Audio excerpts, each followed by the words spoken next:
that government would have been fired right away. And I think this Minister of Finance ought to be fired right away. I mean, this is embarrassing for the Turks and Caicos Islands. It certainly is. And Mr. Grant, not only that, now, here it is, less than 1 year after the general election. You remember 2 nights before we went to the polls in February, there were certain banks in this country who put financial accounts, statements on the streets 2 nights before the day before election. What we didn't ask was from which accounts, and stating that the government had so much millions of dollars in reserve of this country, 1 or 2 of them. How the government of this country to deceive the people 1 day before we went to the polls and tell them that we had millions of dollars in our account. And the people, there were people who believed them and went to the polls and voted for them, and in less than a year, less than 6 months later, the government, the first thing the premier did was came to this country and said he have to cut back scholarship. They got financial problem, he cut them scholarship 50%. And if the PDM didn't stand up for the rights of those students, they would have done that. But now, here it is, 9 months later, we understand why the premier was trying to cut back. He didn't try to cut back his expenses. He said cut the scholarship. But now, we understand why he wanted to cut back. Because I believe just how the accounts was overstated to get that $10 million loan. The accounts was overstated, saying that we had millions of dollars in this country. And now they can't meet their financial obligations. They can't pay their bills. The government is not paying their bills. I wonder if they think maybe they're trying to see if they can hold out till the end of March, 3 more months. Maybe, I don't know. And certain business people around this country, they are sick and tired of the premier coming, beg them for financial help every end of the month to pay the civil servants. We are in problems. I mean, soon the doors are beginning to close on them. So when we read a report that is put out by the British government, that this government has been overstating reserves. Come on, Finbar. Well, I mean, they said in one of the same document, the risk areas that they identify that government expenditure, has always been, well, what they budget for has always been going over. Like in 2005, they say they were going to spend 108 million. They end up spending 123 million. And they say that measures to prevent this, controls and stuff, these people just overlook. You see, the sad thing about this is that even though the premier runs the show, because, I mean, he is not a democratic leader. He runs the show. The Minister of Finance is going to be in a lot of trouble.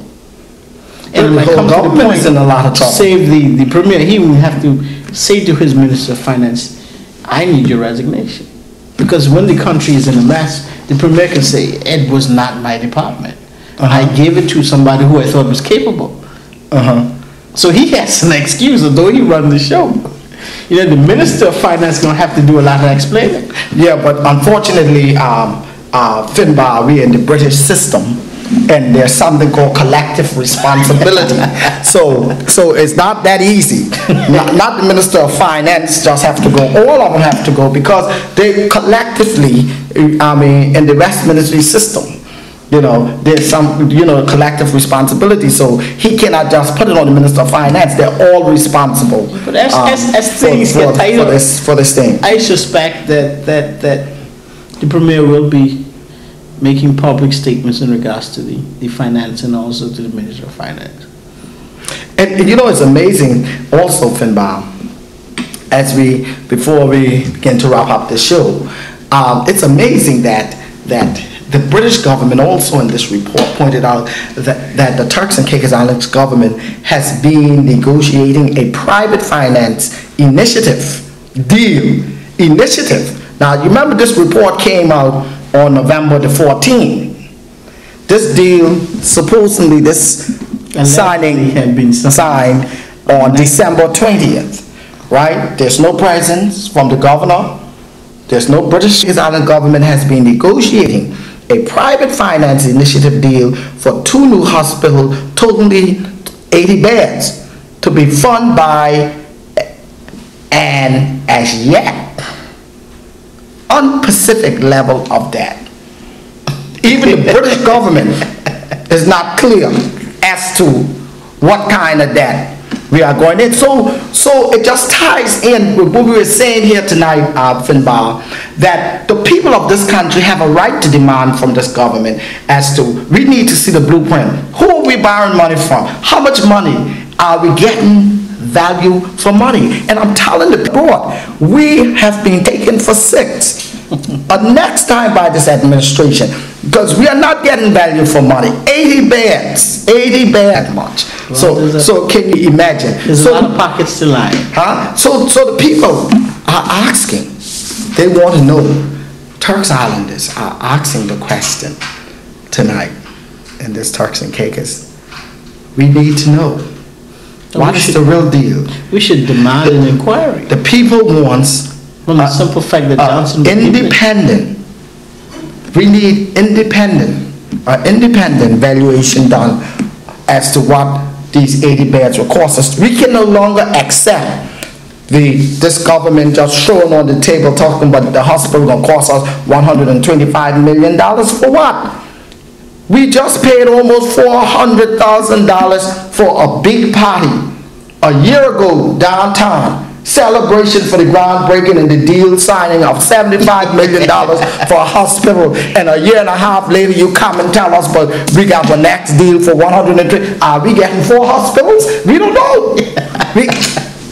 Mr. Brown, these are serious times. Ladies and gentlemen, these are serious times in our Turks and Caicos Islands. And meet this country, we are certainly in a financial chaos here in the Turks and Caicos Islands, and it is because of negligence.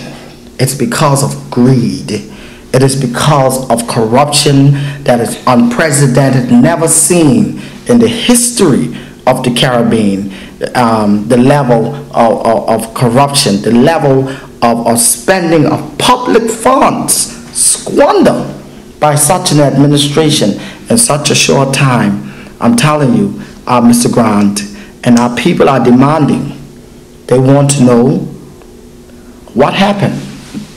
The government, the premier and his ministers need to answer to this country. We need to know what happened to the deal for the $75 million for this hospital. We need to know why the hospital cost has gone up from $75 million to $50 million more. $125 million. It is in the newspaper here in the Turks and Caicos Island. The people want to know what has been added to these rooms. We don't know what kind of equipment we're going to get. We don't know what the deal is for InterHealth Canada, and my review, I have done some research on InterHealth